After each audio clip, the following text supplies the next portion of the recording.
Hi, my name is Donna. Welcome to my channel, Speaking to Solutions, formerly Transcending Trauma, which is about overcoming trauma. So welcome. What my channel is about is it's about overcoming after living through some adverse and complex trauma. And so there is PTSD, which is in the DSM, which is the Diagnostic and Statistical Manual for Mental Health. There is no CPTSD. I think I've read that it is in Europe and other places, but I'm assuming in the future it will be added. The difference between PTSD and CPTSD, which is complex trauma, is usually someone that's in like a prolonged state of trauma, like domestic violence situations or dysfunctional childhoods or somewhere where, they can't get out. PTSD is more of one impactful event or, even at war,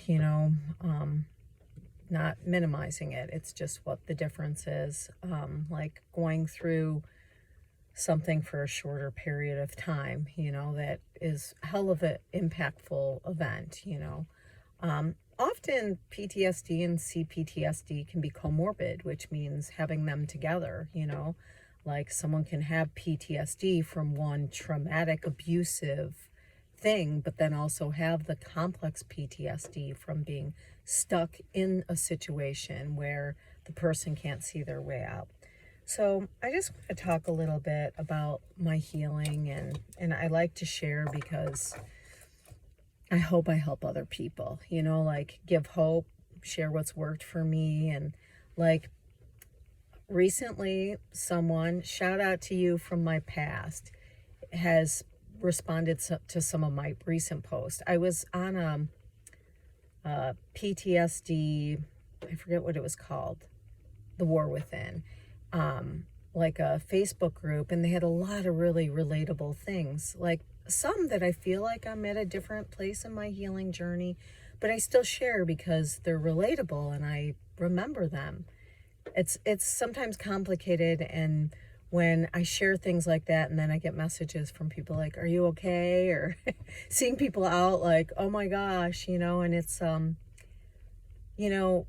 share. There is a strength in it. Like even me here, like there's a part of me that wants to take down my whole page, that shames me, that tells me my voice isn't good enough to share, or that no one's relating to me. And just even this is part of healing, like pushing myself through, to show myself I do have a voice and I don't need to keep hiding and being overcritical or, just down on yourself is kind of a natural feeling that comes from living through complex trauma, but just doing things to sort of push through.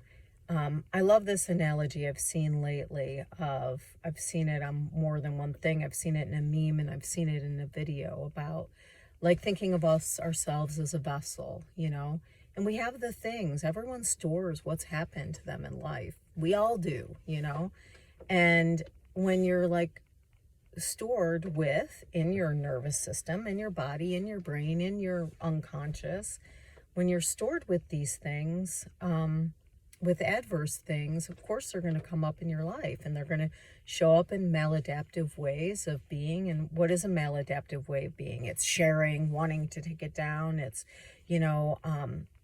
I couldn't sleep much last night, because the mind is, for safety. It's always even maladaptive, seemingly harmful behaviors are, the nervous system's way to seek safety.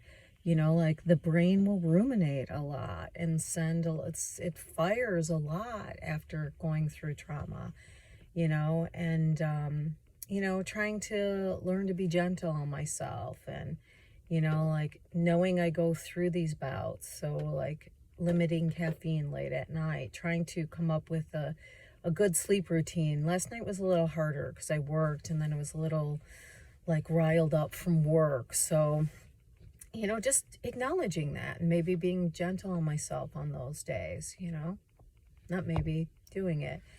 But yeah, so I just want to share like things that have helped, and also like let you know it's normal, like to have some sort of ways, after being through, hard ways. But anyways, okay, so back to like the vessel being filled with adverse things. Like as you start pouring like healthy things in there, like I saw it as like a vase with like all the like, you know, adverse things that were sort of, but they were easy to pop out of there. So they poured the water and then they start coming to the surface. And they said that can also be how healing feels, where things that were like shoved down start coming to the surface. So you feel like you're not healing, but you are. It's just things are coming to the surface. And then you keep pouring and eventually, you can get them out. But I think the thing is too, like overcrowding the adverse things with good things, seeking the good things. And I know it's so hard because the brain, one, wants to protect, so it'll isolate. The brain also seeks familiar, like, unconsciously. Oh, I know how to navigate that, been there, done that. Can feel attraction, until awareness, consciousness, like, you know, finding like abusive people attractive, because I wanted to talk about like, I don't know, it's kind of all over the place, but just, I don't know, just sharing, and maybe, like I said, doing my own therapy too, like allowing myself to have a voice and to be seen, Um, but about attachment, that John Bowlby, who they call the father of attachment theory, said that there's only two things that create attachment, and that's proximity, which is closeness, and familiarity, which, anything that is in close proximity ends up becoming familiar. So it's, what you allow in your life, And I was thinking of how interesting that is, because proximity means closeness, and you can feel close to someone just because of their proximity to you, just because they're near you, That can be a lot of that dysfunctional family origin, just because they are what's close to you that feels close to you.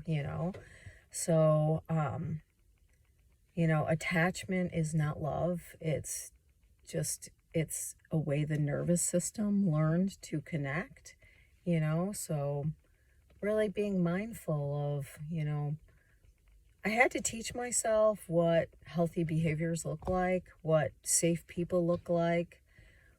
All of the ways that I didn't learn, in my childhood. And so, which echoed out into how I chose partners, and just how I showed up in the world, even. So, anyways, just here to give hope that that's what I skipped that. The shout out to the person.